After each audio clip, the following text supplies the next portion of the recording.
Welcome to the West Ham fans Premier League Roundup. I am recording this on a Sunday at 11:15 at night. So if there's any news that dropped between this and the time you're seeing this, I'm sorry, I didn't get to cover it. But we've got a lot to get through. And I just realised that I needed to add an extra topic to my thing, to this video.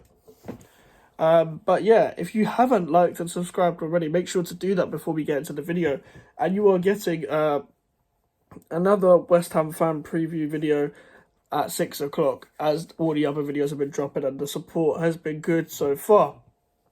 Thank you for the recent support. Let's get into the video. Okay. Transfer news. Transfers are moving mad. We got to talk about Fulham. Fulham are moving mad in terms of ingoings, outgoings. It's been full-on drama when it comes to two London teams, Fulham and Crystal Palace. Those are the first teams we're talking about. Now, as a West Ham fan, I wanted Paulinho. We're not going to get him. I never thought we would get him. But Liverpool, he would probably be, after Henderson and Fabinho, I reckon João Paulinho would be a very good signing for Liverpool. I reckon they don't want to pay the full 50 million for Lavia, but I reckon if they try and get Lavia and Paulinho, that would be class. They need some deeper midfielders. I've heard that Trent played midfield in pre-season and they're inquiring about right backs. And I'm not an ITK, I just heard about this online. So that makes a lot of sense. That makes a lot of sense to put Trent in midfield can work for certain games, but maybe not off the ball sometimes. Maybe off the ball he might be a bit more of a liability, but it will take all the defensive side off, because as a right back he is still class. He's still a world-class footballer. But it's just the defensive side.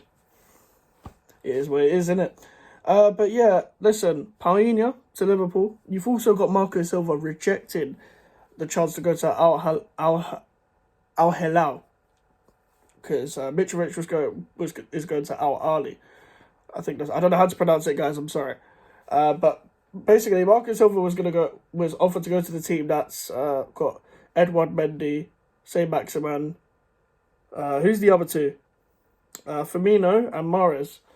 And listen, he rejected. He said in a press conference anyway, "I've been linked to jobs before, but I've always remained committed to the club." He clearly knows that he's got a job in his hands, and he feels like he can build on what they did last season. And maybe it isn't so bad as everyone's making it out to be. After all, with Mitrovic leaving, because Raul Jimenez is going to be signed. Now he gets into the same kind of spaces that Mitrovic does, whether it's in the box or down the left channel. Jimenez hasn't really been the same since the head injury, and Wolves have sold a lot of players, but Jimenez can still work for Fulham. I think that's a decent backup. Maybe not with Carlos Vinicius, not a decent backup, a decent replacement. Carlos Vinicius is the backup. He has stepped up in some games. He scored against Chelsea. He played two of the games against West Ham. He didn't do much in the home game, but yeah, whatever. And listen, there was a lot of madness. Like Mitrovic was like, I'm never playing again for Fulham. I'm never playing again. But obviously he wants life-changing money, and you can understand why people are going to Saudi Arabia. And speaking of a madness when it comes to transfers, José Gvardiol. Now, Manchester City got the here we go from Fabrizio Romano for Josko Gvardiol. Leipzig didn't like the fact that it was leaked. And then Fabrizio Romano reported that there was a leak. And then someone said, "My brother, you are the leak," which was kind of funny. The deal was off, from what I know, online, which means probably Laporte's probably going to stay for now. Then again, they've got Ake, Diaz, Stones, Akanji. They've still got Walker for now, and Cancelo's still there. But obviously, Leipzig did not like the leak. They wanted the full money. Probably the second part of the medical was being done. But he was with Leipzig in their pre-season. And Leipzig clearly want them to have the world record for price for a defender. And if you guys remember,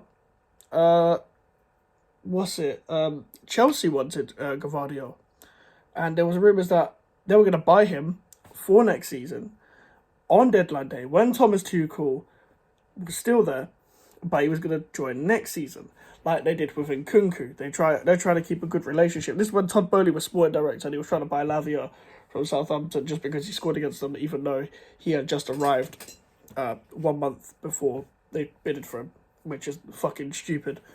But we move. And Manchester City are also in the race with Chelsea to sign Michael Olise. Now, Michael Olise has agreed personal terms with Chelsea, but the bid, 35 million release clause for that talent. He's so talented, Michael Olise, and it makes sense him being a Morris replacement. And under Pep, he could generally be one of the best wingers I've seen in the Premier League. Under Pep, he can be that. I'm telling you, that man is talented galore. Like, if England are losing out on the fact that he's probably not going to represent them, he's probably going to represent France. But listen, man, like Michael Olise is a man who keeps himself to himself, doesn't like giving too much in interviews. Even in celebration when he scored that madness of a free kick, that was sick. He just didn't even celebrate. But the fact that Chelsea and City are getting him, whoever gets him will have a great player. And Chelsea could have depth with Sterling, Mudryk, Olise, Madueke. Even though Sterling's been on the right in that for them in pre-season, they've got Ian Maatsen off the left with Mudryk, but even Pochettino could make Olise into fucking madness. I'll be honest. Michael Olise, he could go around the outside. He's a very good, content creator, chance creator. I'm trying to say. It's a shame that Palace have literally just donkeys up front, Mateta and Edouard. But Michael Olise, I think he's from that kind of area. He's from Hammersmith, so I don't know whether that's near Chelsea. I just know that's that kind of area. He's from them kind of areas. But speaking of Crystal Palace, Wilfried Zaha has gone to Galatasaray, I think. I think he rejected Fenerbahce or something, and he went to Galatasaray. He literally done the whole... You know when people in Turkey, like, they have the whole crowd, they go outside, and he was like, 3, 2, 1. He was embracing it. He really was desperate for Champions League football, but they don't get out the group. So what is the point? I didn't see there was literally no point of that move. He should have either stayed at Palace or tried to get an actual one in Europe, like in proper Europe, unless he didn't have any offers. We don't know the context, to be fair. But that is the main topic of the video, Wilfried Zaha. And it's mad, after all these years, he obviously went to Man United. He finished off on a loan season to finish off that playoffs where he had an effect against Watford and Brighton to get them promoted. He then went to Manchester United on Fergie's last season. And then it went downhill for him at Man United because David Moyes didn't play him, I don't think. And they tried to make rumours about him piping his daughter. And he basically said I think it's on the Judy podcast. I don't know if I've got that podcast name correct. But he said, under Louis van Gaal, that under Louis van Gaal, you was either a wing-back or a striker if you was a winger. 3-5-2 formation. Di Maria obviously played centrally. Because he was Di Maria. Zaha didn't have it in him to play up front at that time, and he's obviously, why would he be a wing back? That's why that's what the start of Ashley Young getting pinned back a bit. But Wilfried Zaha didn't have it in him to really play up front. He wasn't really that developed then, you could argue. He was under Roy Hodgson though. But as we go on, he goes back to Crystal Palace. Does very well, keeps getting linked. Could have moved to Everton, which would have been a fucking stupid move. Because everyone still looked at Everton, that's the next step up. We're in between the top 6 and the rest of the teams. Nope, that didn't work either. Matt Doherty has gone back to Wolves.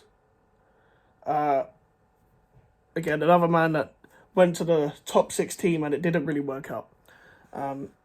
Matt Doherty is a man that played on the Mourinho, but it was a 4 at the back. And you think when Nuno comes back, your old manager, you play 3 at the back, you'll be fine. Didn't work. He played 4 at the back as well. Then Conte comes in. He has a little short, very, very short, good spell on the Conte. Kind of works. But not consistent enough to play the wing-back role again. So he's gone back to Wolves. They work out at Atletico Madrid. Signed a 6-month deal. Even though his contract got terminated. None of this makes sense. So hopefully he's comfortable back at Wolves. But we will see with that as well. Last topic. Reporter has brought in a Harry Kane shirt at the Tottenham Hotspur press conference under Ange Postecoglou. Ange Postecoglou has not had a great time in pre-season. Not that the West Ham game matters because just pre-season 3-2, but it doesn't fucking matter. But he went to Thailand after the Australia thing, and this is monsoon season apparently. Leicester v Tottenham was meant to happen, and the pitch got waterlogged. In one of the press conferences before the game, a Bayern Munich reporter brought in a Harry Kane shirt in a Bayern Munich top. And Ange was like, got a laugh out of that, did you? Basically put him down in a very calm manner. That man will take no shit. That man's not going to take any shit. And it doesn't look like Tottenham are signing a centre-back soon, which I guess if you're a Tottenham fan, you should be worried because that's what you need for that kind of football. Centre-backs that can handle a high line. But listen, that is it for the West Ham Fans Premier League Roundup. Make sure to like and subscribe. Social media's in the description if you want to follow me in the email for the Enquiries. Double upload day. See you guys later. Goodbye.